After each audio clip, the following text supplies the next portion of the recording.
warahmatullahi wabarakatuh. Selamat malam pemirsa. Senang sekali saya Fadila Agiani menyapa Anda di Injambi.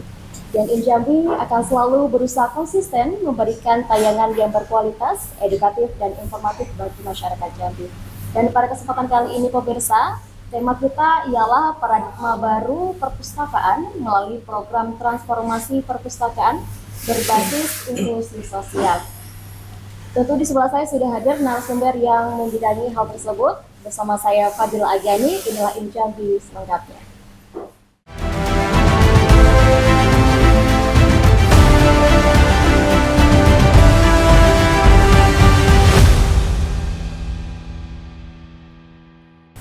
Salah satu tujuan Negara Kesatuan Republik Indonesia menurut Undang-Undang Dasar adalah memajukan kesejahteraan umum, dan kita semua percaya bahwa kesejahteraan akan lebih mudah diraih dengan tingkat literasi yang memadai. Paradigma baru perpustakaan melalui program transformasi perpustakaan berbasis inklusi sosial sesuai dengan perannya dalam pembangunan nasional. Perpusnas RI merancang program unggulan berupa transformasi perpustakaan berbasis inklusi sosial yang bertujuan memberikan impact langsung masyarakat dalam meningkatkan kesejahteraan dan kualitas hidup. Di kesempatan kali ini kita akan sapa terlebih dahulu narasumber kita, yaitu Ibu Luciana Lutfi SE, Kepala Bidang Pembudayaan Gemar Membaca, Promosi Pelestarian Koleksi Nasional dan Naskah Kuno. Selamat malam Ibu. Assalamualaikum warahmatullahi wabarakatuh. Sehat Ibu? Sehat. Dan narasumber kita selanjutnya yakni Ibu Suminah SPD MSOS. Ini adalah Kepala Perpustakaan Omah Sinau beserta TPBIS tahun 2023 ya Ibu ya. Selamat malam Ibu. Assalamualaikum warahmatullahi wabarakatuh. Waalaikumsalam warahmatullahi wabarakatuh. Selamat malam dan juga seluruh pemirsa Injambi Jack TV. Baik, kita langsung saja untuk tanya-tanya Bu ya. Mungkin untuk yang pertama kami akan bertanya kepada Ibu Lucy mengenal lebih jauh transformasi perpustakaan berbasis inklusi sosial.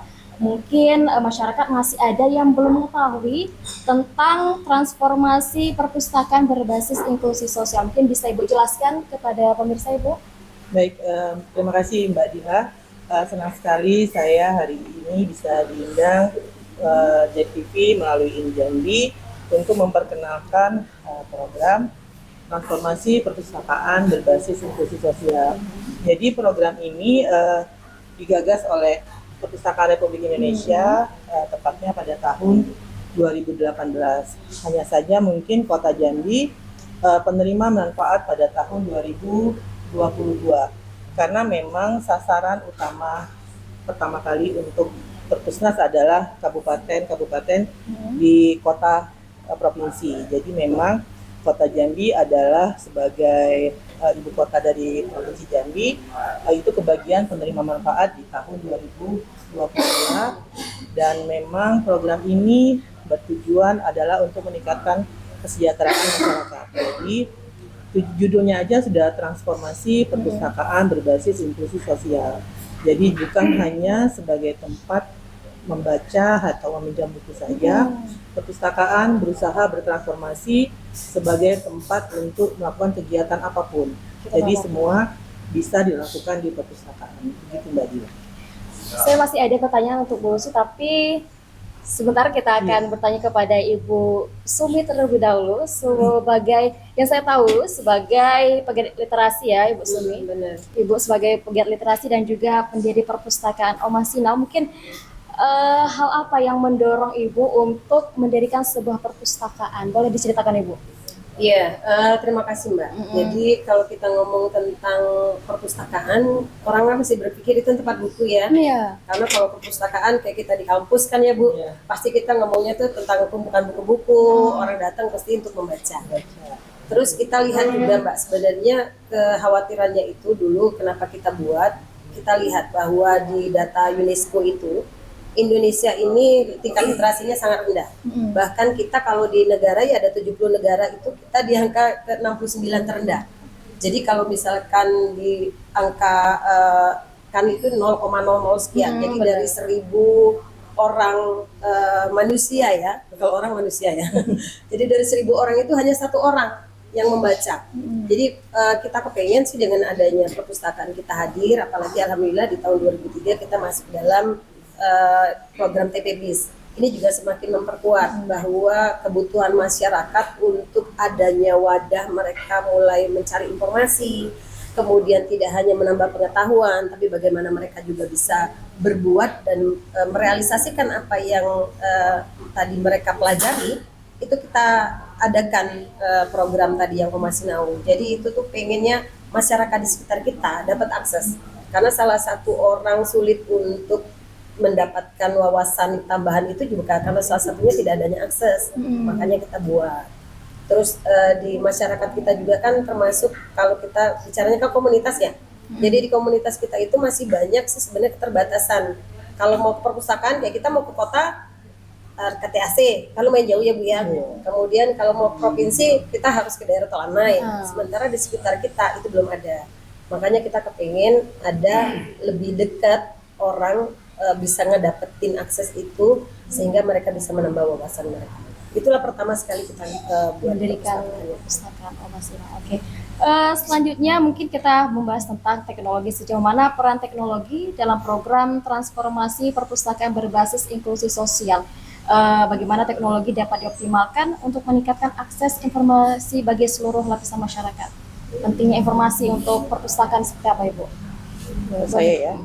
Jadi mungkin memang di era digital sekarang teknologi itu memang harusnya masuk ke dalam masyarakat langsung. Jadi memang program TPBIS ini tidak hanya menggaungkan tentang programnya saja, tapi manfaatnya juga sangat dirasakan. Karena memang semua yang diberikan oleh Perpusnas berupa bantuan-bantuan penerima manfaat itu salah satunya memang bentuknya digital.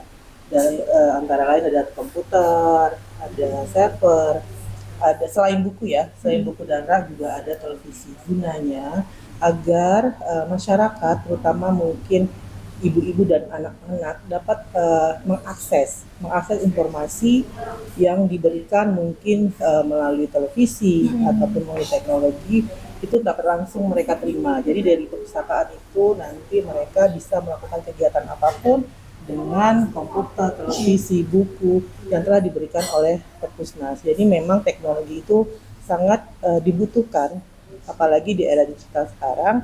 Makanya Perpusnas memberikan bantuannya pun berupa komputer dan televisi itu, biar masyarakat juga dapat menerima manfaatnya itu lebih luas lagi. Oke, tapi kita berlanjut ke Ibu Sumi. Ini kan sebagai peserta TPBIS tahun 2023 ya Bu ya, impact atau dampak langsung apa yang dirasakan perpustakaan Oma Sinau, terusus Ibu selaku Kepala Perpustakaan dan menjadi bagian program TPBIS tahun 2023 kemarin. Sebelum kita ngomong dampak, karena kan tadi ada beberapa mungkin yang disupport ke kita ya, teknologi. Tapi kita melihat kenapa kemudian kita manfaatkan teknologi itu tadi. Salah satunya sebenarnya karena ternyata efek dari orang tidak gemar membaca itu ternyata karena adanya teknologi. Jadi salah satu rendahnya literasi kita tuh Bu, salah satunya karena orang tergantung dengan teknologi. Kayak sekarang ya kita lihat semua anak dengan gadgetnya dengan mudah, tapi yang kemudian tidak ada bimbingan seperti apa sebenarnya pemanfaatan teknologi itu sendiri. Karena kalau misalkan kita lihat sekarang mungkin banyak yang beredar ya, kayak di TikTok, anak cuma ditanya, Bu, berapa sih 6 tambah 3, 6 tambah 10 gitu. Itu jawabnya udah kemana-mana. Sebulan ada 12, setahun ada 12 bulan. Kalau misalkan 2 tahun berapa? Orang nggak bisa jawab. Karena apa? Anak-anak kemudian ketika ngomong tentang teknologi, berpatoknya hanya ke teknologi. Jadi kalau misalkan kita ngomong teknologi tadi tuh, luar kepala ya Bu. Jadi nggak semuanya, kalau dulu kita luar kepala hafal maksudnya ya. Kalau sekarang nggak luar kepala karena semuanya ngandalin dari teknologi tadi. Nah, di kita dengan adanya manfaat beberapa tadi kita membimbing itu, sehingga kalau misalkan kita ngomong teknologi tadi, bagaimana anak-anak bisa mendapatkan bimbingan yang tepat penggunaan teknologi seperti apa sih sehingga dia tidak berdampak ke negatif. Nah itu salah satu sebenarnya kenapa keuntungan sampai dan keunggulan ketika kita adanya TPBIS itu untuk memanfaatkan teknologi mengedukasi anak-anak agar tidak salah guna. untuk teknologi, karena kalau berlebihan ternyata juga dampaknya nggak baik. Nggak baik. Itu salah satu. Kalau misalkan kita ngomong efeknya. Nah di sisi lain kan kebetulan di kita memang supportnya banyak ya. Ada kebetulan untuk tahun yang kita termasuk yang beruntung ya Bu, karena kan kita dapat paketnya lengkap. Kita ada dapat support smart TV, kemudian ada komputer juga 3 unit komputer, itu kita gunakan untuk mengedukasi anak-anak di sekitar kita. Kemudian untuk di smart TV juga itu digunakan untuk meningkatkan keterampilan-keterampilan yang bisa mereka akses dengan melalui media, kayak latihan menari itu juga bisa menggunakan smart TV. Kemudian ada mencari berbagai literasi yang itu menggunakan komputer. Jadi terkait dengan digital di kita itu banyak dampak, salah satunya. Salah satunya. Oke. Masih seru sekali pembicaraan kita, tapi kita akan jeda terlebih dahulu. Tetap di Injambi.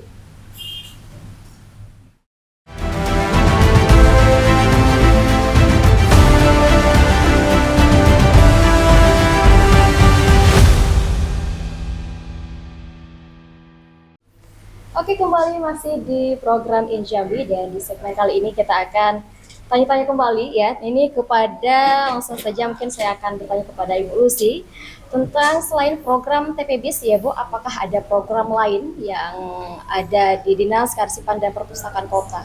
Silakan Ibu. Baik, kalau mengenai program yang ada di Dinas Kearsipan dan Perpustakaan Kota Jambi, khususnya perpustakaan, kami selain program memang untuk bacaan di tempat, ada juga perpustakaan keliling, itu ke sekolah-sekolah, masyarakat. Jadi nanti kalau dari masyarakat itu bisa berkirim surat, nanti mau ada di mana tempatnya, waktunya. Biasanya kalau tidak ada tabrakan waktu dengan perpustakaan keliling lainnya, kami akan memfasilitasi itu. Jadi kalau masyarakat ada kegiatan di perpustakaan di kelurahannya, nanti bisa bersurat untuk meminta bantuan perpustakaan keliling. Jadi didatangkan mobil keliling. Selanjutnya mungkin program literasi juga ada, program naskah kuno yang mungkin sekarang jadi program inti juga dari perpustakaan Kota Jambi, itu pencarian naskah kuno Mbak. Jadi memang lumayan banyak program-program yang ada di perpustakaan Kota Jambi. Itu bisa kita tahu jadwal-jadwalnya dari mana itu Bu? Jadi kalau untuk mobil keliling, kalau di sekolah-sekolah memang itu sudah terjadwal dari awal tahun ini. Karena kan yang menjadi binaan dari perpustakaan kota itu adalah SMP dan SD. Jadi sudah terdata dan kita selalu setiap tahunnya sudah menjadwalkan sampai akhir tahun. Karena memang jumlah sekolah di Kota Jambi ini lumayan banyak. SD saja sudah mencapai 200 lebih, belum lagi SMP. Itu jadi mungkin setiap tahunnya hanya satu kali untuk sekolah-sekolah, itu pun yang bisa didatangkan oleh mobil keliling. Tapi memang kalau tidak bisa didatangkan dengan mobil, itu biasanya dengan germo. Di sini germo artinya gerobak, gerobak keliling juga ya, mobil. Jadi memang fasilitas itu sudah ada jadwalnya gitu Mbak. Oke, baik. Sekarang saya ingin bertanya kepada Ibu Subi. Nah, tujuan dari program TPBIS ini kan salah satunya meningkatkan kesejahteraan dan kualitas hidup ya Bu ya. Tentunya setiap daerah memiliki potensi yang dapat digali atau diberdayakan. Lalu untuk di Kota Jambi sendiri, sektor apa yang dominan atau yang sesuai dengan kebutuhan masyarakat di Jambi seperti apa Ibu? Kita ambil contoh mungkin di tempat kita ya. Jadi kalau misalkan kita ngomong untuk yang program TPBIS-nya sendiri, ini kan ada keunggulan sebenarnya di TPBIS itu punya strategi. Jadi salah satunya bagaimana kita melibatkan masyarakat terlebih dahulu. Selain melibatkan masyarakat, tentunya untuk memancing masyarakat datang, itu kan ada peningkatan layanan terlebih dahulu. Nah, peningkatan layanan itu bagaimana kita juga bisa memberikan bagaimana salah satunya kita bisa membaca potensi atau kedekatan kebutuhan terhadap pengembangan dari masyarakat sekitar. Nah, kalau yang di tempat kita sendiri, ini kan ada kebetulan di wilayah kita itu menjadi salah satu wisata ya, jadi wisata tahunan untuk dia program tumpeng, festival tumpeng Kenduri Sedekabumi itu yang memang ternyata di Kota Jambi di tempat kita itu merupakan wilayah yang persawahannya masih luas kalau untuk di tingkat kota. Jadi itu ternyata menjadi salah satu potensi di kita. Nah itu yang kita karena petani ya, banyak petani di sekitar kita perkuat itu melalui perpustakaan. Kemudian yang di lainnya lagi, kita kebetulan di Kota Jambi ini kan termasuk lemah ya untuk masalah pengelolaan sampah. Jadi masalah sampah itu kan nggak ada habisnya. Nah, jadi kita tingkatkan itu melalui program TPBIS kita, itu bagaimana masyarakat bisa mengelola sampahnya. Jadi mulai mengedukasi mereka bagaimana mereka bijak sampah, kemudian bagaimana mereka kemudian mengolah sampahnya, yang itu kemudian kita membuat bank sampah juga. Jadi bank sampah kita itu juga mengedukasi dan mewadahi kebutuhan masyarakat untuk kalau udah mereka milah, kemana nih? Nah, itu juga dikembangkan melalui perpustakaan. Kemudian ada yang lainnya lagi. Di masyarakat kita ini ternyata sebenarnya kan kalau kita ngomong bonus demografi ya Bu, banyak banget anak-anak muda. Di sekitar kita itu banyak banget anak-anak mudanya, dan itu kan butuh tempat, butuh wadah. Nah, akhirnya mereka bisa ada peningkatan pengetahuan, berkumpul, berbagi di tempat kita.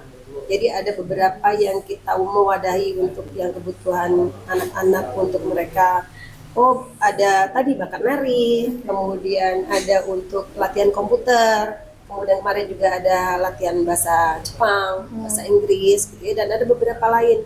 Kebetulan yang di kita juga ada rata-rata kan ada ini ya, peternak. Jadi tempat kita itu bisa melalui perpustakaan kita itu buku-buku terapan. Jadi ada misalkan mereka ternak sapi, mereka gimana bisa belajar ternak sapi di tempat kita. Kemudian ada kelinci, bagaimana juga mereka bisa belajar kelinci di tempat kita, budidayanya dan lain sebagainya. Dan juga potensi-potensi lain.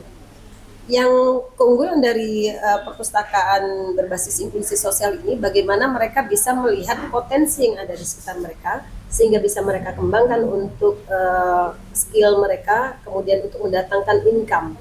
Sehingga tujuan dari kesejahteraan itu bagaimana ekonomi mereka bisa meningkat melalui tahapan membaca. Kalau literasinya meningkat kan otomatis ada beberapa inovasi yang mungkin akan muncul dan lain sebagainya. Sehingga kalau seandainya kita ngomong tentang potensi-potensinya, bagaimana perpustakaan itu mendukung potensi tadi untuk menghasilkan ekonomi sehingga kesejahteraannya jadi berimbas lebih baik.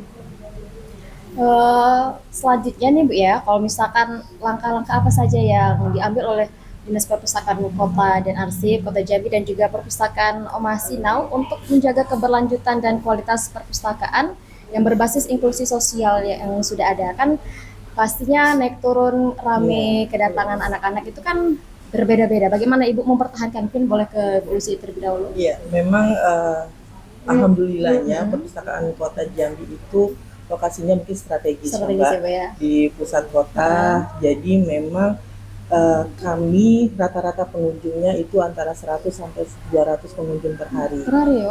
Belum itu ditambah dengan kegiatan-kegiatan TPBIS yang kami lakukan. Jadi memang untuk menjaga itu semua, dari pengunjung yang masuk pun udah alhamdulillah, tapi memang kegiatan-kegiatan penunjang seperti TPBIS ini itu memang terus kami lakukan. Dengan ada narasumber yang memang kita istilahnya kita anggarkan, dengan tidak kita anggarkan pun kami melakukan kegiatan. Jadi kerjasama memang banyak dilakukan. Jadi kayak mungkin bantuan-bantuan dari OJK boleh disebutkan ya, mungkin dengan BI. Jadi mereka juga meliterasi tentang keuangan, tapi kami juga mungkin terbantu dengan mendapatkan manfaat dari apa yang mungkin mereka juga mau sampaikan. Jadi program-program itu memang akhirnya tetap menjaga jumlah pengunjung di Kota Jambi itu untuk perpustakaan. Ibu Sumi sendiri? Iya, kalau kita ngomong tentang program dibilang bagus kan tentunya karena keberlanjutannya. Ya, kalau misalkan bagus hanya sebentar nanti viral hilang ya Bu. Jadi yang kita upaya lakukan tadi dari strateginya itu salah satunya juga media sosial. Jadi ada pemanfaatan media promosi. Jadi melalui macam-macam ya media sosial yang digunakan, sehingga kalau misalkan kita ngomong lokasi nggak strategis pun orang akan dapat informasi dari media yang kita tayangkan. Selain itu juga perlunya inovasi Mbak. Jadi kalau misalkan anak-anak muda, anak-anak SD itu ya, anak-anak lah rata-rata ya Bu, karena tingkat kegemaran membacanya kan cukup rendah, jadi memang harus ada inovasi-inovasi yang kita kembangkan melalui program. Misalkan ada games-games, ada diskusi-diskusi yang memang itu merupakan kebutuhan dari remaja dan anak-anak sendiri. Dan untuk di masyarakat sekitar tadi, ketika itu memang yang kita angkat mendekati dan kebutuhan mereka, bukan kita yang mengibatkan kita butuh orang, tapi orang yang butuh kita. Sehingga melalui yang program-program kita desain sesuai dengan kebutuhan masyarakat, alhamdulillah sejauh ini sih masih tepat sasaran dan masih tetap rame. Dan juga kebetulan kan kita ada kegiatan advokasi ya. Jadi untuk peningkatan layanan kita, kalau misalnya orang datang kan perlu adanya pengembangan. Kebetulan tempat kita ini juga kita disupport oleh salah satu perusahaan ya, TJSL-nya. Jadi kita punya panel surya sendiri. Jadi kalau tempat orang mati lampu, tempat kita nggak mati lampu. Karena kita udah memanfaatkan panel surya. Jadi kalau orang mati lampu atau anak-anak butuh kayak ngerjain apa gitu Bu, melalui internet juga tempat kita bisa 1 kali 24 jam. Tapi kan kita butuh tidur ya, bohong aja kalau 1 kali 24 jam.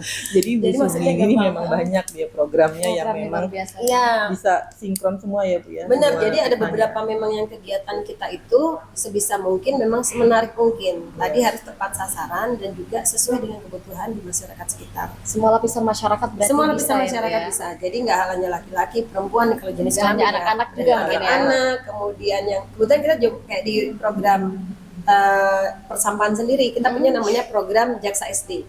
Jaksa SD itu bijak sampah sejak dini. Jadi ada kerjasama dengan sekolah-sekolah. Jadi sekolah-sekolah datang ke tempat kita. Jadi mereka berbayar. Itu juga kerjasama dengan pariwisata. Kemudian ada kerjasama untuk edukasi lagi dengan pendidikan dan lain sebagainya. Jadi multi kolaborasi ternyata juga menjadi salah satu penguat untuk kontinuitas dari program kita tetap berjalan. Baik, mungkin pertanyaan terakhir di segmen kali ini saya ingin bertanya kepada Ibu Lucy. Sejauh mana keberhasilan program transformasi perpustakaan berbasis inklusi sosial dapat diukur dan apa indikator yang digunakan untuk menilai dampaknya terhadap masyarakat ini? Jadi begini, program bantuan ini mungkin bukan kayak program-program lainnya ditawarkan oleh dinas lain, bukan artinya program kami bagus, bukan. Cuma memang ada indikator-indikator yang harus dicapai untuk program ini, dan ini harus di-input. Istilahnya kita harus masukkan apapun kegiatan kita di dalam SIM, Sistem Informasi Manajemen, yang memang dikelola oleh Perpustakaan Republik Indonesia. Di situ akan tahu mana perpustakaan-perpustakaan yang memang melakukan kegiatan dan pelibatan masyarakatnya sejauh mana. Jadi memang sudah terukur. Kalau memang perpustakaannya diberi bantuan tidak melakukan kegiatan, itu akan dibimbing kembali, Mbak. Jadi memang program ini terukur, dan di akhir tahun memang yaitu sebagai bonus lagi ya. Jadi akan di-ranking lagi seluruh Indonesia, perpustakaan mana dari maupun perpustakaan dinas maupun perpustakaan kelurahan desa yang memang mempunyai kegiatan yang mungkin sudah lumayan banyak, itu akan mendapatkan reward. Jadi memang perpustasi ini sangat konsen dengan kegiatan dari PPBIS, tidak hanya untuk memberikan bantuan, tapi hasilnya juga harus kelihatan. Jadi begitu, Mbak. Ya, masih seru sekali perbincangan kita kali ini, tapi kita akan jeda terlebih dahulu, tetap di Injambi.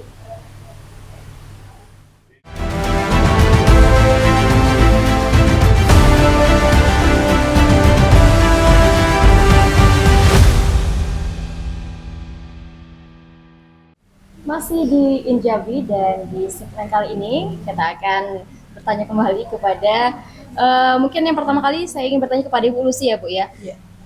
Apa saja tantangan atau kendala yang sejauh ini ditemui dalam program transformasi perpustakaan berbasis inklusi sosial ini, Bu? Silakan Ibu. Baik, kalau program Tantangan. pastinya ada kendala ya Mbak, cuma sejauh ini mungkin memang bisa kita atasi. Kalau program yang melibatkan masyarakat, otomatis kita pasti kendalanya adalah penganggaran, biaya. Tapi memang alhamdulillahnya kami bahu-membahu dan berusaha semaksimal mungkin bekerja sama dengan pihak-pihak yang mungkin memang bisa membantu dalam program ini. Jadi memang banyak pihak yang membantu PPBIS ini berjalan dengan lancar. Kalaupun mungkin kita pelibatan masyarakat memang tidak bisa diakomodir, tapi kita bisa melaksanakannya di dalam gedung, kami bisa lakukan di luar gedung, misalnya dengan datang ke sekolah-sekolah, melakukan edukasi juga. Jadi memang kalau kendala sih sejauh ini tidak ada, hanya memang sebatas mungkin di internal, yaitu yang masalah penganggaran aja berarti sih, Mbak. Kalau misalkan dari perpustakaan Omah Sinau sendiri sebagai peserta TPBIS tahun 2023, apa kendalanya Bu eh, dalam program transformasi di perpustakaan Ibu? Silakan. Iya, kalau kendala, kalau kita fokus pada kendala pasti banyak ya. Tapi kalau kita sebisa mungkin memang minimalisir. Tapi kalau misalkan dibilang tantangan kita salah satunya adalah bagaimana terus membuat inovasi-inovasi. Sehingga kalau misalkan kita ngomong perpustakaan tadi, orang tadi image-nya tuh nggak ngomongin tentang buku doang nih. Jadi kalau misalkan ngomong perpustakaan, males pustaka, nanti juga buku-buku. Jadi kita memang lebih bagaimana lebih memperkenalkan TPBIS itu lebih pokoknya kehidupan kita hari-hari nih gitu. Tapi bagaimana dengan kehidupan hari-hari itu kita bisa lebih meningkat, baik dari aspek wawasan, kemudian bagaimana kemudian pemikiran-pemikiran kita, sampai kemudian kita bisa menciptakan sesuatu yang itu bisa memperingan beban hidup. Jadi kalau secara ekonomi maksudnya bisa lebih mudah, lebih ya dapat sesuatu lah dari berkunjung di tempat kita. Itu beberapa mungkin kalau misalkan tadi kita ngomong tantangan. Terus yang di sisi lainnya juga kita lihat bahwa kerjasama dengan berbagai multi pihak itu kan ternyata penting. Nah, tantangannya mungkin adalah bagaimana kita bisa bekerja sama dengan banyak pihak dari berbagai kalangan yang itu memang merupakan kebutuhan terhadap jawaban masalah-masalah yang ada di masyarakat. Gitu. Tadi kita membahas tentang tantangan. Nah, kali ini harapan nih Bu, apa harapan ke depannya dalam program transformasi perpustakaan berbasis inklusi sosial ini? Boleh mungkin Ibu Lucy terlebih dahulu deh. Iya, program ini tentunya harusnya setiap tahun meningkat. Jadi alhamdulillah mungkin tahun 2023 hanya 4 perpustakaan kelurahan yang bisa kami fasilitasi. Di tahun 2024 itu ada 5 perpustakaan, dan kami berharap di tahun 2025 ini itu kita mencoba mengajukan untuk penerima manfaat itu sekitar 7 perpustakaan. Mudah-mudahan semua perpustakaan yang kita ajukan untuk program TPBIS ini dapat diakomodir oleh Perpusnas. Jadi harapannya mungkin dengan banyaknya program TPBIS di Kota Jambi, otomatis tingkat kegemaran membacanya pun mungkin semakin baik, karena tidak hanya terpaku pada perpustakaan kota saja, tapi sudah ada perpustakaan kelurahan yang ada di Kota Jambi. Harapannya.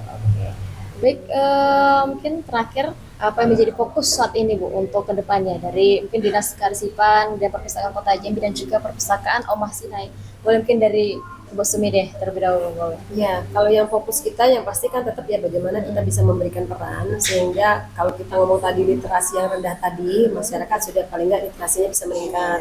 Karena kalau literasi itu kan tidak hanya sebatas pengetahuan, tapi bagaimana pengetahuan itu bisa mereka praktekkan dan memberi sesuatu hal yang positif untuk mereka. Kemudian yang fokus lainnya lagi yang pasti sebenarnya bagaimana kita bisa akan tetap terus bersinergi dengan semua elemen di pemerintahan, kemudian di masyarakat ya, baik stakeholder maupun tokoh-tokoh masyarakat yang ada di sekitar kita, terutama untuk di lingkup sekolah mungkin anak-anak, sehingga kita akan tetap digemari. Berharapnya ya dengan adanya kita ini bisa memberi manfaat lanjut lah untuk di masyarakat kita. Kalaupun nggak banyak, paling nggak sedikit, tetapi ada sesuatu yang berdampak positif. Ya, sama mungkin dengan Ibu Sumi, fokusnya perpustakaan yang memang tingkat kegemaran baca dan literasi di Kota Jambi itu terus meningkat, dan alhamdulillah mungkin di tahun 2024 sudah ada angka tingkat kegemaran baca itu untuk Kota Jambi 77%. Jadi boleh dikategorikan tinggi, setiap tahunnya meningkat. Jadi memang fokus kita tetap pada literasi, kerjasama, karena memang tidak bisa memajukan kegemaran baca, memajukan literasi di Kota Jambi ini tanpa kerjasama dengan pihak-pihak terkait. Karena bagaimanapun tingkat kegemaran baca dan literasi adalah tugas kita bersama. Jadi bukan hanya dari tugas dari Dinas Kearsipan dan Perpustakaan Kota Jambi, tapi seluruh elemen masyarakat, pemerintah, dan lain-lain. Baik, yang terakhir ini adalah closing statement, boleh mungkin kepada Ibu Lucy dan juga Ibu Sumi untuk share atau memberitahukan kepada masyarakat Jambi tentang perpustakaan saat ini. Boleh, silakan. Baik, terima kasih kesempatannya. Alhamdulillah tahun 2025 ini ada spot baca yang mungkin nanti akan kita taruh atau kita taruh di titik-titik tertentu seperti di taman, di kantor, jadi ataupun di mall Kota Jambi. Jadi spot baca itu gunanya nanti bisa diakses oleh seluruh lapisan masyarakat untuk membaca di mana saja.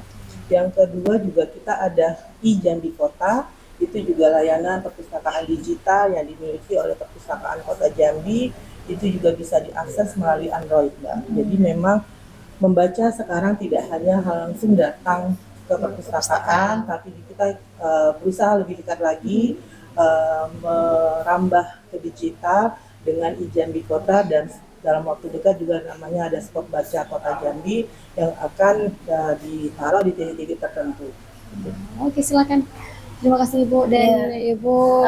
Yang pasti ini untuk semua ya, pemirsa InJambi dan juga tentunya masyarakat Kota Jambi dan terutama yang berada di sekitar Oma Sinau, ini merupakan peluang besar ya buat kita karena kita punya wadah. Jadi mohon manfaatkan untuk keberadaan kita TPBIS Oma Sinau. Jadi itu merupakan tempat yuk kita belajar, yuk kita berkarya dan menyalurkan apapun yang menjadi ide-ide teman-teman sehingga nanti kita bisa berkolaborasi yang mudah-mudahan itu bisa memberi dampak positif untuk teman-teman. Jadi untuk datang bisa ke Jalan Prabu Siliwangi RT 24 Kelurahan Tanjung Sari Kota Jambi dan juga bisa nanti intip-intip IG-nya di @omasinau_Tanjung Sari dan juga ada beberapa media sosial lainnya. Silakan follow. Silakan di follow ya pemirsa. Dan pemirsa, tidak terasa di penghujung acara saya menemani Anda dan saya ucapkan terima kasih kepada Ibu Lucy dan juga Ibu Sumi yang telah meluangkan waktunya hadir di sini berbincang-bincang.